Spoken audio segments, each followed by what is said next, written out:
shirkan jaraa'id ee maanta sida wadajirka ugu qabteen xarunta guud ee xisbiga mucaaradka ee wadani oo ku leeyahay magaalada Hargeysa qaar ka mid ah mas'uuliyiinta xisbigaasi ayaa waxay ku cambaarayeen talaabadii xukuumadda Soomaaliland ay kaga hor istaagtay shaybaadhadii la xidhiidhay dhinaca caafimaadka ee Dr. Cali Macaw Aweys oo ugu talagalay in uu ka fuliyo magaalada Hargeysa iyagoona xukuumadda ugu baaqay in ay ka noqoto talaabadaasi isla markaana ay tixgeliso sharafta iyo karaamada bulshooyinka Soomaalida xogayaha dib u dejinta iyo ilaalinta arrimaha xuquuqul aadamaha ee xisbiga mucaaradka ee wadani mudane Jama Hilla oo goreynba shirkaasi jaraa'id ka hadlay ayaa waxa uu yidhi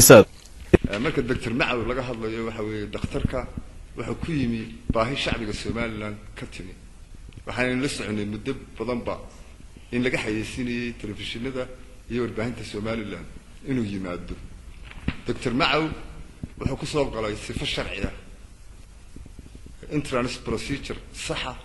oo fiisa abu dalka ku soo galay markuu dalka yimina wasaaradda caafimaadka oo uu qaranka mas'uul uga yahay wasiirka caafimaadku Salmaan Xagle Toosiye Dr. Salmaan Xagle Toosiye wuxuu siiyay warqadaas ogolaanshaha ونسيب درو مركا لقى هذا يستركتر كسوماليلاند وشقيسو وسارد ماليد وسارد عافماتكو waxay kamid tahay marka laga hadlayo wixii caafimaadka iyada line ministry oo marka aan waxaan oran madaxweynaha hadaan wasiir Xagle Toosiye aan wasiir ku ahayn tacadee waxa tara wasiir ma aha wasiirkan waxaan ka codsan lahaa mar hadii hawshiisa socon weyday oo wasaaraddiisa aanu madax banaanayn waxaan soo jeedin lahaa inuu iscasilo kaasi waa qodobka labaad waxaan tacsiir u dirayaa dadka muwaadiniinta shacbiga reer Soomaaliland ee baahida caafimaadka ay haysay ee Dr. Macaw ugu yimi ee xukuumadda Soomaaliland ay soo doorteen ay iska hortaagtay inay helaan adeegyo caafimaad ee dhakhtarku u fidin lahaa Charles kana waxa ku weydeen marka runta xaqiiqda la eego waxa weeye aanu dilaalo iyo dilaali meesi Dr. Macaw aanu dilaalo iyo dilaali meesaan intaas opportunity-ga inta leeg ay dadka shacbiga reer Soomaaliland ay ku waayeen ana wakiil noqonaya iyo adaa wakiil noqonaya intaas ay ku waayeen waana nasiib darro weyn waana arrin ku timi in maamulkan aan dawladnimada aqoon ee maanta dalka gacanta ku haya midda saddexaad waxay tahay waxaan madaxweynaha Jamhuuriyadda Soomaaliland u sheegaya sarada caafimaadku kaliya maaha dalka oo dhan wuxuu galay fawdo maamul dalkana madaxweynaha adiga ka mas'uula hadduu xumaadana adaa mas'uuliyadda qaadi doona haddii wanaagsanaadana adaa mas'uuliyadda yeelan doona waxa ku sheegaya dalku inuu maanta ku jiro fawdo maamul loona baahan yahay inaad badbaadiso sidoo kale waxa isaguna halkaasi ka hadlay Xasan Xuseen Codyare oo ka mid ah mas'uuliyiinta ugu sarsareysa xisbiga mucaaradka ee wadani oo aad iyo aad loogu xadgudbay xuquuqdii muwaadinka iyo xuquuqdii bini'aadanimada ee dhakhtarkii Dr. Cali Macaw oo muddo 2 bilood laga naadinayay TV-yada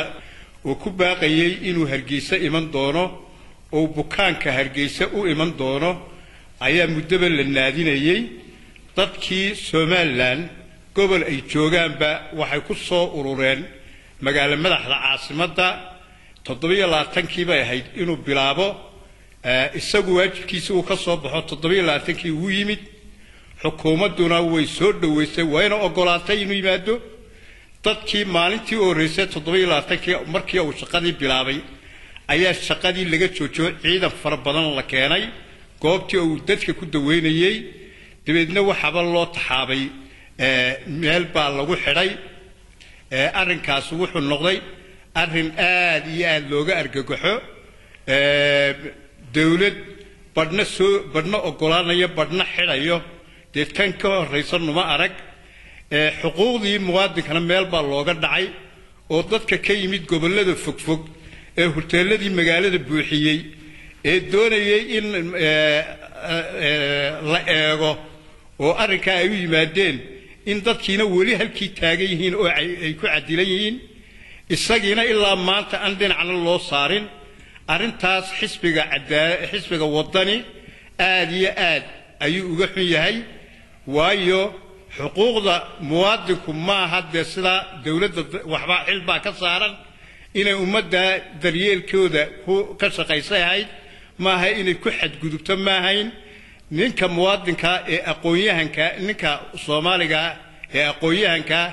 ee meel fog uga yimid ee muddaba ku kacay lahaa waxaan tagayaa Hargeysa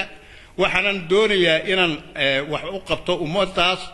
deen waxa weeyaan in lagu xadgudbo maahayn hadalka dhimaanta ka soo yeedhay mas'uuliyiinta xisbiga mucaaradka ee wadani ayaa ku soo beegmaya toddobaad kadib markii xukuumadda Somaliland ay howlgal dhinaca caafimaadka oo ka sameeyay magaalada Hargeysa ka joojisay Dr. Cali Macaw Aweys oo kamid ah dhakhaatiirta waaweyn ee Soomaalida kaasi oo ka soo boqolay dalka Ingiriiska oo Faysal Maxamed Aadan Faysal Fifa telefishinka caalamiga Royal TV magaalada Hargeysa.